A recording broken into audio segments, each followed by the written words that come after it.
Alright. Alright. Welcome again, y'all, back to another one, Cooking with Will DeVille. And I am Will. And I'm exhausted. This is Friday, it's been a long week. Been wrestling with kids and job and everything else. Blah, blah, blah, blah, blah. I'm tired, y'all. I'm exhausted. We're gonna get through it. All my dads out there holding it down.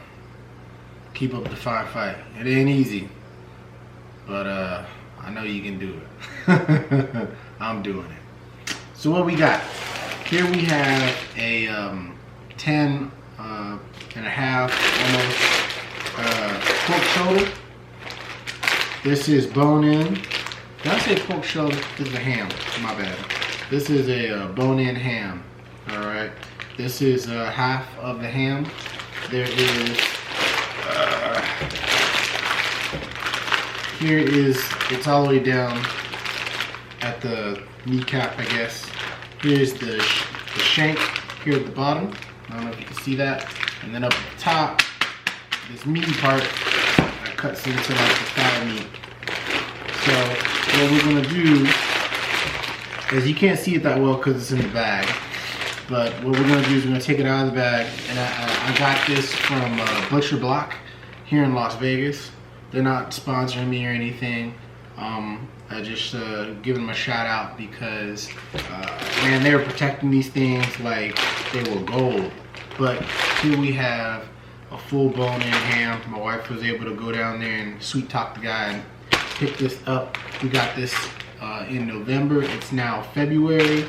And so we're gonna chop this bad boy up. So what we're gonna do, we're gonna take the skin off, we're gonna score the fat, and then we're gonna brine it, right? So we're gonna go through all the steps of what I'm gonna do to take the skin off and brine. So stay tuned. Alright guys, here's our ham. Got myself a little fillet knife. I'm gonna take the skin off. Take it out of the bag first. It smells like pork. I mean, like in a good way. All right, guys. So here we have our skin-on ham. I love that they left the skin on. Again, that gives us a lot of opportunities to do several different things with this particular pork. It's a really good condition. You know, I got a chance to smell this bad boy up close and personal, and I think it smells pretty good. My wife didn't care for the smell, but I thought it was pretty good. So, just gonna go through and let my knife do the work. Alright. This is a beautiful ham. Beautiful. Oh my goodness. I'm glad they left the skin on because the meat is well protected. And don't think I'm gonna let like this skin go to waste. I'm not gonna throw this away. Best believe I'm gonna make crackling, or as we say in this part of the country, because I live in Las Vegas, chicharrones. But you know, pride myself on being a Southern boy. We're gonna do some cracking. So look at that. That is your big, fatty pig skin. Alright? Know she's kind of floppy, kind of weird looking. Just gonna fold her over like that. And what I'm gonna do is that I'm gonna chop this up into nice little sections, you know, nice little squares, and we're gonna basically deep fry this in its own fat. So I'm gonna put my little put my little pig skin in my bag, and we'll work on that later. We'll come back to that. Alright. This thing is beautiful. Let me move the camera around so you can take a better look. We'll be back. Oh.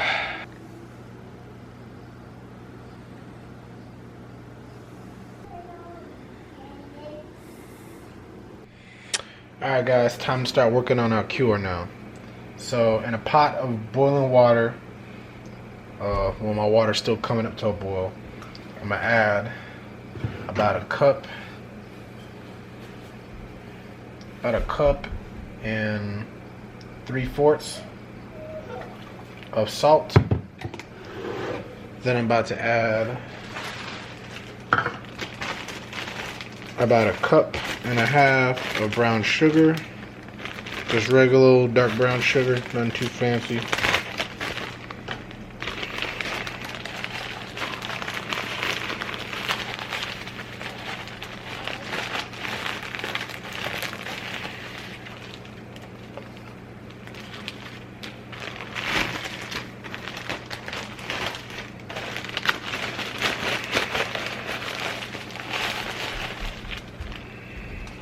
Okay. All right. Ooh. Then I'm gonna add some garlic. I'm gonna go heavy on the garlic powder. I'd rather use garlic cloves, and I do have garlic cloves, but I'm gonna do both. All right. I'm gonna add some black pepper.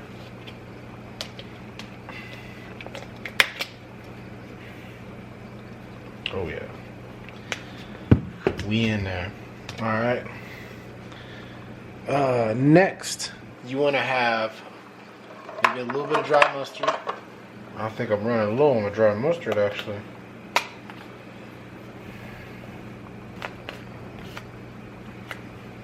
A little bit of that. Okay. Allspice.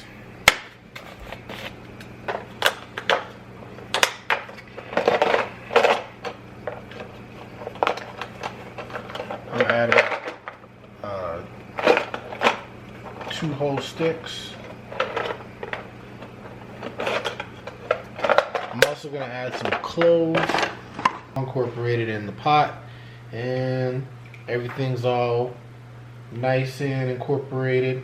The temperature I can feel from the outside of the pot. The temperature of the liquid is cooled down dramatically.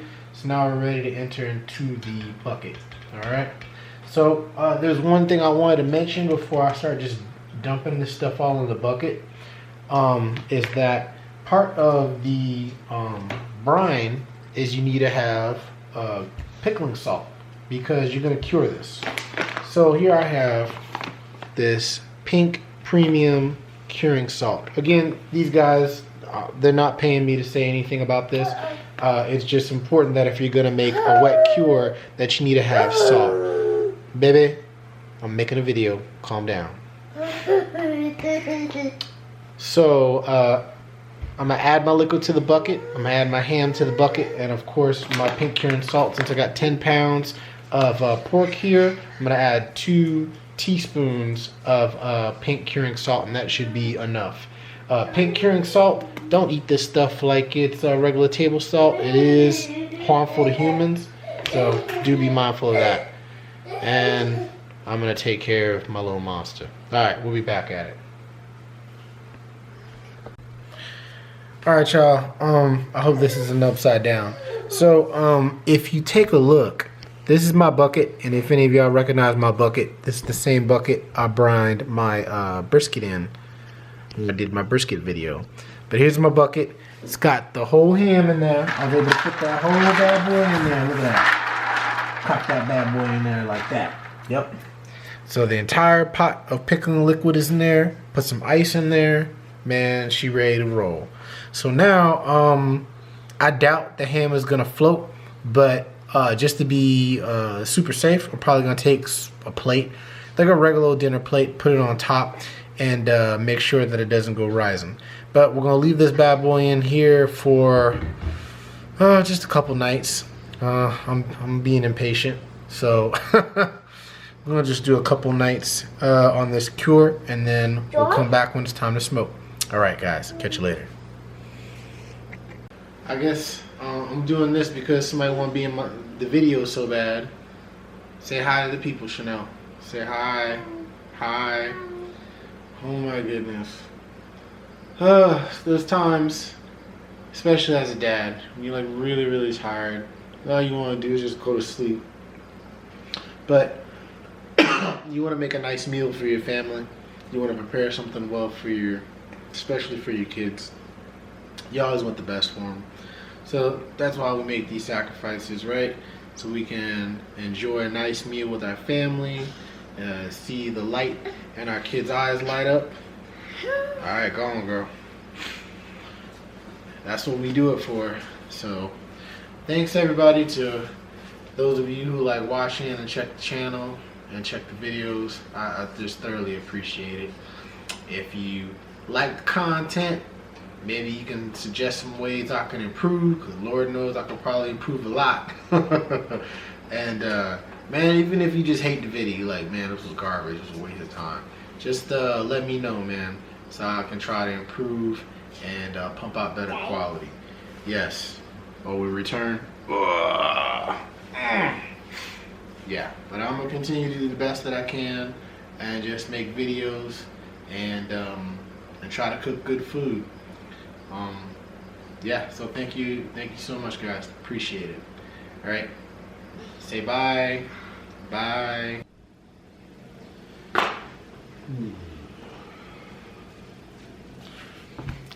All right, morning, guys. It has been 2 days, and let's see how we did on our ham. All right, it's in my special food safe bucket. Okay, kept it in the refrigerator all that time. Here's a plate so I can keep the ham down. And then someone would call me. Someone would. Alright guys, let me show you what we're working with. We have our ham here, alright. Here it is, a nice beautiful ham, alright. I know I said I was gonna put some cross hashings on it, but it's just not necessary. Alright, there's not enough fat really to justify it. And when I was cutting off that skin, you know, I just noticed that there wasn't enough fat for me to make some cross hashings. I mean, maybe I could do some here. Yeah. Maybe I might do some right here on this level. We'll see. Then I'm gonna add my seasoning. I'll put a link in the description or in the more box about what my seasonings are, and you can see what I've used, because I use something completely different from my normal barbecue rub. All right.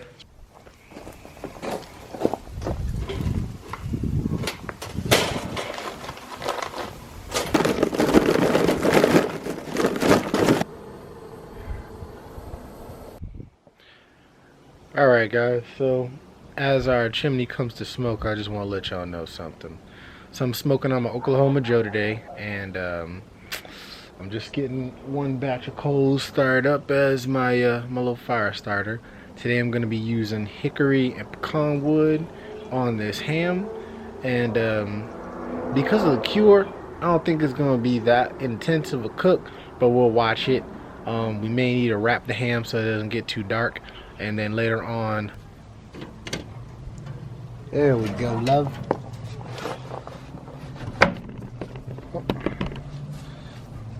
All right, put that bad boy right in the middle there. Right now we rocking at about 250, 260. Close that lid. I got a grip of logs on there, man. We smoking hickory and pecan. It be good. Now that my ham has been on the smoker, let me show you what I'm working with. We got pecan and hickory, like I said. Now the firebox is pretty warm right now. Normally I like to do this when I'm in the early stage, right?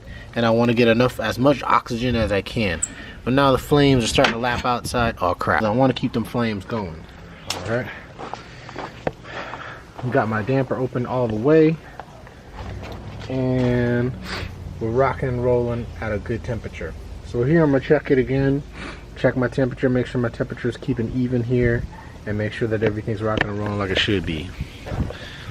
All right. If anybody's wondering why I didn't switched up to a shirt and a tie, it's because I'm in the middle of doing our Sunday meeting, Sunday service, if you will, and so and nothing like good barbecue and a fantastic Sunday dinner. So we're gonna keep rocking and rolling. Yeah, this ought to be nice. Hey guys, sorry to be changing my shirt so much. I changed my shirt way too much, but That's what happens when you got toddlers, man. You have a shirt and then that shirt gets crapped on, peed on, thrown up on, whatever. It happens. So here in a little bit I'm about to open up this the lid and show you what the ham looks like. It'll be about 3 hours in. The main reason I'm kind of showing you this point of the cook is because I want to talk a little bit about fire management. So let's take a look at my thermometer. If you notice on my Oklahoma Joe thermometer is way the heck over here, which is fine because when you're cooking low and slow, you actually want to be as far away from the fire as possible. Sometimes it can't be helped. Maybe if you're cooking a ton of ribs, you know, you need to cook a little close to the fire, but then you need to rotate your ribs around to make sure everything's not getting too dark. So my dampener's been open the entire time. It's just been a really windy day, so that's why I need to do that. And this is what my log looks like. So I have a nice log. I put the bark side down. Normally I don't do that, but I've been keeping my logs up here so they kind of warm up first, and then I put them down here into the firebox. And so the bark is actually produced a nice pleasing smoke. Sometimes you have to worry about a white smoke. It just really depends on the type of bark, but I'm using this seasoned pecan wood, and it's coming out pretty nicely. All that just to say that you know, you need to watch your fire when you're outside cooking, especially on an offset cooker. You really need to watch your fire. You need to pay attention to the wind. You might have to take account for the moisture in the air. There's all kinds of different factors, but the main thing, you may even have to cook in the rain, but the main thing is that you need to just experiment. Cook often, cook as much as you can, and when you're cooking, just pay attention, and then just make little mental notes about what things you need to look out for, and thus you'll be better prepared. A lot of times all I need is wood, maybe a torch to get my coals going in the beginning with the chimney, and then oh, let me show you my special tool. So here is my special tool. This is it. It's a paper plate. It's my special tool. Sometimes I might have my handy dandy assistant with me, but this right here is my special tool, and I use this to fan clean oxygen into the firebox, and that gets it going. So again, just playing with fire, but in a good way. So everybody stay safe and stay tuned, and we'll show you what happens in the end. Here's our ham. Looks beautiful. Got a nice rich mahogany color to it. Okay, we're temping right now at about 130. Our end, we need to be about 165. So we still got some ways to go, right? But nice. So I'm gonna keep my eye on it, make sure it doesn't get too dark. If it gets a hair darker than this, I ain't gonna trip. But we'll be back. All right, guys, we back at it. So I just temped my ham. We're about at the 6 hour, almost 6.5 hour mark. So let's see where we're at with the color. Alright, so my ham has got plenty dark, and it's gotten dark enough for me. Got good pullback on the bone here. See, my fire is raging. So now I'm gonna take the ham out, and I'm gonna wrap it. Okay. Alright, we got our ham all wrapped up. Okay, so now the ham's wrapped up and I got the color on it that I like, and it's about 155 in the temp. So alright, so what I'm gonna do is I'm gonna allow the heat to crank up hotter than what I was normally cooking at. I was cooking at 260 pretty much the whole day. I'm gonna let it now go up to about 300, so, which is okay. I'm gonna let that bad boy go up to 300, and we want to see, hopefully she's done here in the next hour or so. Once it reaches about 164, 165, I'm gonna take the ham and I'm gonna start glazing it. I made a honey ham, a honey glaze, and so it should go good on our ham. Alright, y'all, we back at it. Here we go again. I just took the ham out, and it's been about, I don't know, man, 7 or so hours, maybe 7 and some change. Man, I did notice that after I wrapped it, the fat did split a little bit. I'm like, that kind of hurts it presentation wise. It's okay. So we temping. We're about 169, 170, and the thickest part of the meat right here. Right off to the side. Dang. Closer to the edges, we pulling about a 180. So she's well over. We only should have won 165, but I kind of got busy doing something else. Maybe I'll make another video about it. We'll find out. But for right now, I'm gonna wrap this, put this inside the house, let it cool down, chill out for a little bit, you know, calm down, and then we're gonna slice it up. All right, we'll be back in a little bit. It's your boy Will DeVille. Got my faithful assistant, the Sniffle Puff right here. Say hi. Hi. Aww.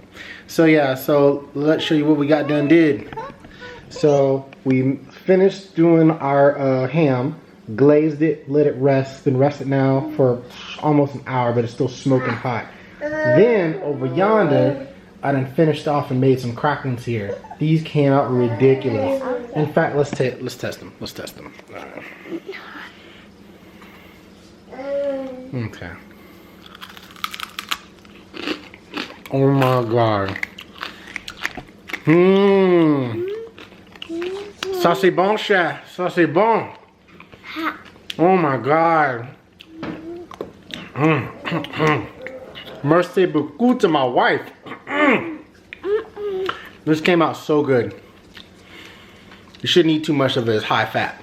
But it's so good. Alright, so we're gonna let the ham rest for a little bit longer and then we're gonna slice this bad boy up. Let's do that again. So yeah, here y'all, we back again. We let the ham rest for a little bit. It's more than an hour, so it shouldn't be too hot. We were running around chasing kids, taking care of business. So let's slice into this bad boy. All right. Nice, nice, nice, nice. Beautiful paint color. You can see that the cure has gotten into the meat. All right. And that pickling salt really helped out. I'll cut this real thin. All right. Cut this super thin. All right.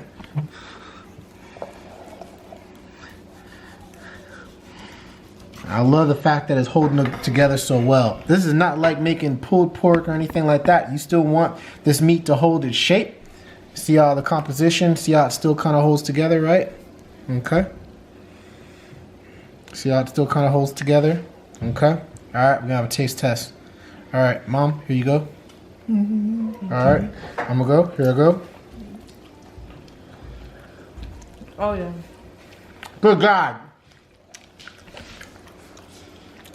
Oh my God, so good. Just the brine, and it's not too salty, isn't it?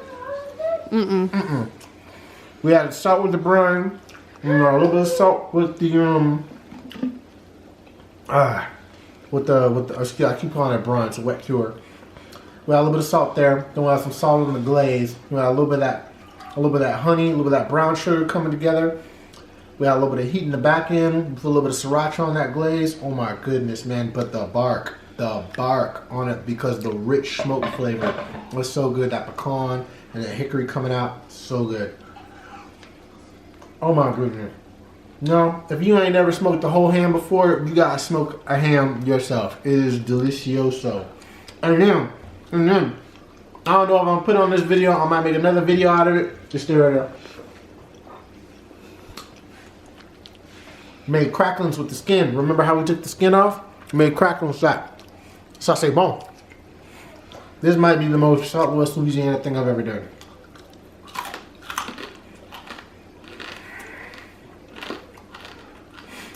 Woo!